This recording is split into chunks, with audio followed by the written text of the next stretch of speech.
So, hello everyone. So this is CA Sanidhya Saraf, your friend, mentor and coach in this CA journey. So कल CA inter के results आ चुके हैं और unfortunately बहुत सारे ऐसे स्टूडेंट्स हैं जिनके एग्जाम्स क्लियर नहीं हुए। मेरा कंसर्न उन बच्चों के लिए है जिनके एग्जाम्स क्लियर नहीं हुए हैं। जिनका एग्जाम्स क्लियर हो गया है, बहुत अच्छी बात है। Congratulations for your journey in CA finals and I wish that आप जल्दी चार्टर्ड अकाउंटेंट्स बने। मगर जिन बच्चों के एग्जाम्स क्लियर नहीं हुए ना, तो ultimately my heart goes out for them कि यार एग्जाम्स क्लियर नहीं हुआ। अब मुझे पता है कि how it feels. CA final के अंदर खुद मेरे साथ ऐसा हुआ था कि 199 मार्क्स आए थे मुझे और उसकी वजह से I failed in my first group 199। आप सोचो कैसा लगा होगा। तो I can understand your pain, I can understand your pain point, right. तो अब बच्चों के मन में क्या सवाल है कि सर एग्जाम्स क्लियर नहीं हुआ, अब हम क्या करें? सर हम क्विट कर दें क्या, या फिर सर हमारी तो किस्मत ही खराब है? तो ये सारी चीजें हैं जो बच्चों के दिमाग में आते हैं, ठीक है ना। आपसे एक रिक्वेस्ट है बेटा, वीडियो को लास्ट तक देख लेना, उसके बाद आपने जो करना है करना, ठीक है। तो सबसे पहले सर हम क्या करें, सर हम क्विट कर दें क्या? यार अगर हम कहें कि हम क्विट कर दें क्या, तो यार क्विट करने के लिए जो प्रेशर है, जो एलिगेशन है, वो तो विराट कोहली पे भी आ रहा था, यार क्विट कर दो यार, नहीं हो पाएगा, अब तुम्हारा जमाना जा चुका है यार, तुम्हारा टाइम खत्म हो गया, क्विट कर दो। विराट कोहली के ऊपर भी एलिगेशन आ रहे थे। बट भाई बंदे ने क्या किया? बंदा शांत रहा, बंदे ने अपने परफॉर्मेंस से जवाब दी। उसने क्या करा? पाकिस्तान के खिलाफ सेंचुरी मार दी भाई। अभी सेमीफाइनल में ऑस्ट्रेलिया के खिलाफ वापस से दिखा दिया मैं कौन हूं। उसने क्विट नहीं किया, उसने अपने परफॉर्मेंस से जवाब दिया। तो आपने विराट कोहली बनना है, आपने विनोद कांबली नहीं बनना है, ध्यान रखिएगा। तो आपने क्विट नहीं करना है ना। आपने सब लोगों को अपने परफॉर्मेंस से जवाब देना है। लेकिन सर मुझसे तो हो ही नहीं पा रहा, सर मैं तो फेल हो रहा हूं, सर बार बार नहीं हो पा रहा मुझसे। अरे भाई विराट भी फेल हो रहा था, बार बार फेल हो रहा था, तभी लोग क्विट करने की बात कर रहे थे। लेकिन एक इजी ऑप्शन होता, क्विट कर दो यार, लाइफ में सब कुछ हो चुका है। दूसरा उसने बोला कि नहीं, मैं एग्जामिन करूंगा, मैं अपने आप को रीअसेस करूंगा, भैया मैं कहां लैक कर रहा हूं, मेरे अंदर क्या क्या कमियां हैं, where I am lacking, and accordingly उसने बाउंस बैक किया। तो आपको भी क्या करना है सर? बाउंस बैक करना है। और काफी बच्चे बोलते हैं सर मेरी तो किस्मत ही खराब है। आई डू एग्री, किस्मत is a part of the journey. I do agree, किस्मत is a part of the journey, ठीक है ना। किस्मत एक बहुत इंपॉर्टेंट चीज होती है कि यार उनके साथ भी होती है, जैसे हम विराट के एग्जांपल ले रहे थे, तो वहां भी होता है कि कभी कभी बंदा अच्छा खेल रहा है लेकिन अचानक से बॉल कहीं निक कर गया, कैच हो गया, किसी ने बहुत अच्छा कैच पकड़ लिया। किस्मत is a part of the journey. But the point is that कि अगर हम डट के मेहनत करें ना, तो किस्मत एक छोटा सा हिस्सा है, राइट। मैं ऐसा बिल्कुल नहीं बोलूंगा अरे किस्मत का कोई रोल नहीं है, किस्मत का रोल है। बट अगर हम डट के मेहनत करें ना, तो किस्मत का एक छोटा सा हिस्सा है, दैट्स इट। किस्मत कब आपके लिए रेलिवेंट होगा कि आप उस पोजीशन पे अटके हुए थे एग्जाम पे कि यार 50-50 था, पास फेल, वहां किस्मत ने उस तरफ करवट ले ली। लेकिन अगर 70-30 होता, अगर 60-40 होता कि 60% आपने क्लियर होना ही है, 70% आपने क्लियर होना ही है, तो उस वक्त किस्मत भी कुछ नहीं कर पाता, राइट। तो that is something you have to understand. अब देखना, सर मैं क्विट कर दूं क्या, मुझसे नहीं हो पा रहा है सर, इस बात का जवाब आप तब देना, पहले आप मुझे यह बताना, मेरे आपसे कुछ सवाल है, पहले आप इन सवालों का जवाब दे दो।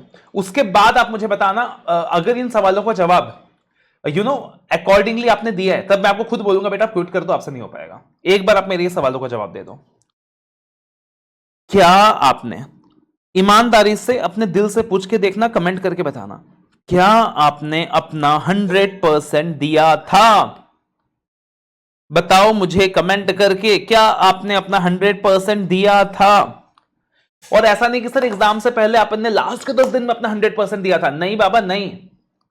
कम से कम शिद्दत के साथ, कम से कम शिद्दत के साथ आखिरी के 3 महीने आपने क्या अपना 100% दिया था? खाली मुझे इस बात का जवाब दे दो, क्या आपने आखिरी के 3 महीने अपना 100% दिया था? अपना 100% देने का मतलब है कि अपने मन से, अपने तन मन धन से, हर तरफ से, क्या आपने सिर्फ इस सीए कोर्स को प्रिविलेज दिया था? आपने सिर्फ इस सीए कोर्स को प्रायोरिटी दी थी? क्या आपने आखिरी के 3 महीने सिर्फ और सिर्फ सीए इंटर कोर्स को ही प्रायोरिटी दिया था और without any distraction, full focus के साथ क्या आपने अपने प्रिपरेशंस की तरफ आप आगे बढ़े थे? इस सवाल का जवाब दीजिए। उसके अलावा क्या आपने 100% कवरेज की थी? क्या आपने 100% कवरेज करा था? दूसरे सवाल का जवाब दीजिए। उसके अलावा क्या आपने मल्टीपल रिविजन्स किया था?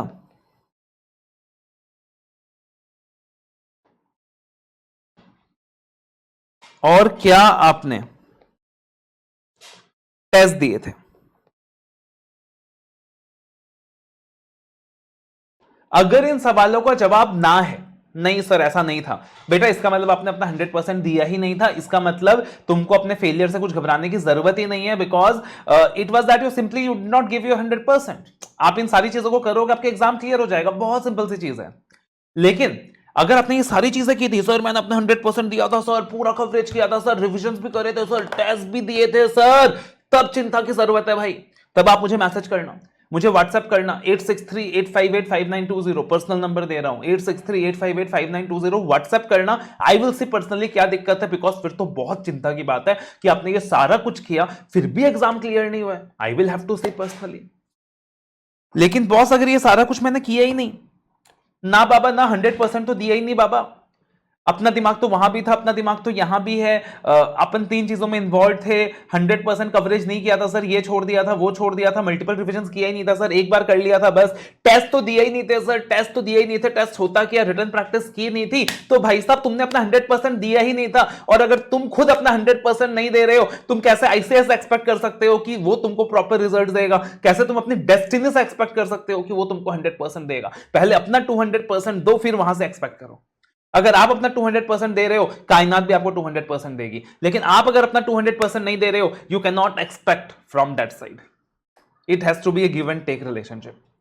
तो बहुत सिंपल सी चीज है।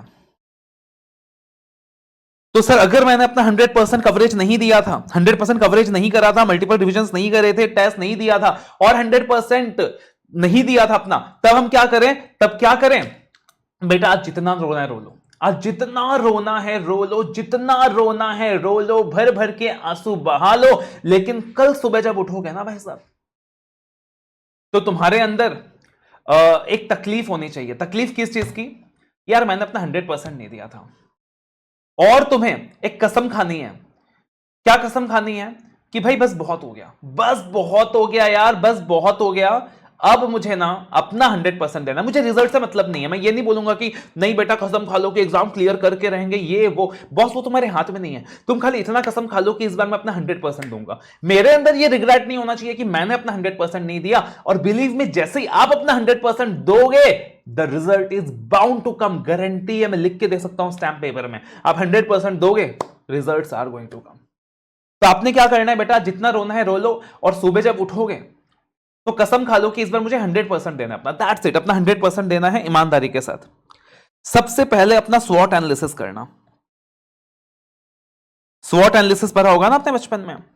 तो एनालाइज करना कि मैं कहां खड़ा हूं, मेरे स्ट्रेंथ्स क्या है, मेरे वीकनेस क्या है, मेरे लिए थ्रेट्स क्या क्या है। तो आप एनालाइज करना, ठीक है ना? आप कहां खड़े हो। फॉर एग्जाम्पल बोलते हो सर प्रैक्टिकल मेरा स्ट्रेंथ है, तो बस प्रैक्टिकल आपका स्ट्रेंथ अगर है, तो क्या आपको किसी प्रैक्टिकल में 70 आए हैं? अगर 70 आए हैं, एग्जाम्शन लाके बैठे हो, फिर तो अच्छी बात है। बट अगर नहीं आए हैं, वहां भी 50-55 आ रहे हैं बॉस, तो आपका जो स्ट्रेंथ आप तो उसे मेट्रलाइज ही नहीं कर पा रहे हो। You have to work on materialising it. You have to increase your revision, you have to assess कि भाई मेरे को वहां 70 क्यों नहीं आ रहा है, मैं क्या गलती कर रहा हूं, मैं कहां गलती कर रहा हूं। क्योंकि अगर मेरा कोई स्ट्रेंथ है तो मुझे उसे एक्चुअल में कैपिटलाइज करना पड़ेगा। You have to identify your weakness कि बॉस मेरा वीकनेस क्या है। मान लो थ्योरी मेरा वीकनेस है, मान लो ऑडिट मेरा वीकनेस है फॉर एग्जांपल, तो भाई इन दैट सिचुएशन ऑडिट मेरी वीकनेस है, तो क्या अब मुझे क्या करना है? ऑडिट में अपना 200% देना है, मुझे सारे कॉन्सेप्ट्स क्लियर करने हैं, इफ नीडेड एक फास्ट ट्रैक क्लास लेना है, नंबर ऑफ टाइम्स रिवाइज करना है, लिख के देखना है, टेस्ट देने हैं, हर वो चीज करनी है टू एंश्योर कि भाई जो मेरा वीकनेस है मैं उसको ओवरकम कर सकूं। बिकॉज जब आप अपने स्ट्रेंथ को कैपिटलाइज करोगे, अपने वीकनेस को ओवरकम करोगे, तभी जाके डिजायर्ड रिजल्ट्स आएगा। तो अपना स्वॉट एनालिसिस करो, अपनी टाइम अवेलेबिलिटी असेस करो कि आपके पास कितना टाइम अवेलेबल है, अकॉर्डिंगली प्लान करो। अपना रिसोर्स मैनेजमेंट करो। रिसोर्स मैनेजमेंट करो का मतलब कितने सब्जेक्ट की कोचिंग्स हो चुकी है, अब कोचिंग्स की जरूरत नहीं है, बस सेल्फ स्टडी करना है। सेल्फ स्टडी के लिए कितना टाइम है, ठीक है? उसके बाद कौन से सब्जेक्ट में कोचिंग्स की जरूरत है, कौन सा कोचिंग लूं, कहां से लूं, कितने टाइम में खत्म करना है, उसके बाद सब्सिक्वेंटली कैसे रिवाइज करना है, मेरे जो बुक्स है मेरे पास अपडेटेड है कि नहीं है। अगर किसी बुक में कंफर्ट नहीं है, किसी बुक से मजा नहीं आ रहा है, चेंज करना है, तो अभी के अभी करो, एग्जाम से 10 दिन पहले, 15 दिन पहले चेंज मत करना। तो डू द रिसोर्स मैनेजमेंट, स्वॉट एनालिसिस करें, टाइम अवेलेबिलिटी करें, रिसोर्स मैनेजमेंट करें, ठीक है ना। Plan out things for yourself, proper planning करें। इन शॉर्ट अपन ऑडिट में बोलते हैं ना ऐसा 300 प्लानिंग, तो बेटा प्रॉपर प्लानिंग करें, हर एक चीज प्रॉपर प्लान करें। किस सब्जेक्ट को कितना टाइम देना है, कौन से सब्जेक्ट कौन से किताब से पढ़नी है, कौन से टीचर को फॉलो करना है। अगर कोई टॉपिक छोड़ना है तो वो भी डिसाइड कर लो आज, ये टॉपिक करना ही नहीं है मेरे को, ये टॉपिक छोड़ना है मेरे को, वो भी डिसाइड कर लो। सिंगल ग्रुप देना है, बोथ ग्रुप देना है, plan everything now. And the most important thing यार, वो जो रिवीजन ऑफ प्लान का कॉन्सेप्ट है ना यार, उसको मत फॉलो करना। स्टिक टू वन प्लान, जो प्लान फॉलो किया उसको शिद्दत के साथ फॉलो करना, जो प्लान आपने डिसाइड किया। तो ये सारी चीजें करें, ठीक है ना। एंड फाइनली सबसे इंपॉर्टेंट है हिट्स द बुलआई।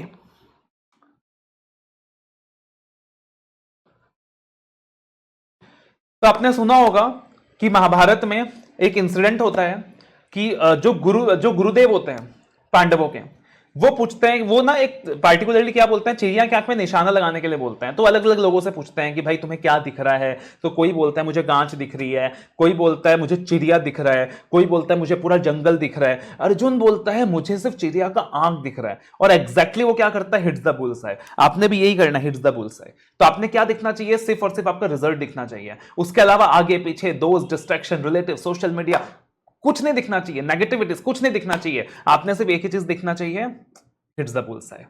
आपने सिर्फ अपना रिजल्ट दिखना चाहिए। And do everything it takes, do everything it takes, जो भी मन में है। अपने इंस्टिंक्ट्स को फॉलो करो, जो भी मन में है।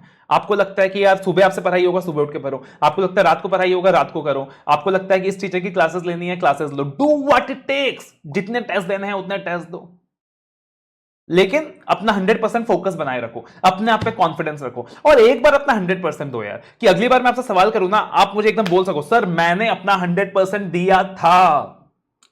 एंड बिलीव मी बेटा, अगर आपने अपना 100% दे दिया ना, कायनात की कोई शक्ति आपको रोक नहीं सकती है एग्जाम क्लियर करने के लिए।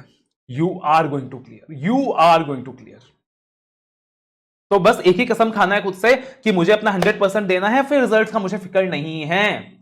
और अपने आप से कसम खा लो, कितना अटेम्प्ट हो गया सर, 2 हो गया, 3 हो गया, 4 हो गया, कितना हो गया, I don't know, I don't care. बस अपने आप से कसम खा लो, मुझे नहीं पता मेरा पहला अटेम्प्ट कौन सा था, बट आने वाला अटेम्प्ट मेरा आखिरी अटेम्प्ट है। तो ये कसम खा लो बेटा, एग्जाम क्लियर हो जाएगा। पार्टिकुलरली ऑडिट को लेकर कुछ तकलीफें हैं, you can WhatsApp me, you can take assistance from me, you can take the particular fast track course for audit. 100 hours में पूरा ऑडिट बहुत बढ़िया तरीके से कंप्लीट होता है। You can take the particular course. Regular revision के लिए आप वॉइस क्लिप्स यूज कर सकते हो, मैंने फ्री वॉइस क्लिप्स सारे बच्चों के लिए दिए हुए हैं, 15 से 20 घंटे में रिवाइज कर सकते हो। मैराथन वीडियोस दिए हुए हैं, मैराथन वीडियोस यूज कर सकते हो। Summary notes are available for purchase, 200 pages में पूरा ऑडिट है। अगर आपको लग रहा है रिवीजन करने में दिक्कत आ रही है, that summary notes you can use. और बाकी मेरी तरफ से जो भी गाइडेंस चाहिएगा आई विल प्रोवाइड यू। लेकिन सबसे इंपॉर्टेंट है अपने आप से डेडिकेटेड होना, सबसे इंपॉर्टेंट है अपने आप से ईमानदारी दिखाना, अपने आप से ऑनेस्टी दिखाना। So no social media from today, no distraction from today, no negativity from today. Only what you have to do is give your 100%। All the best.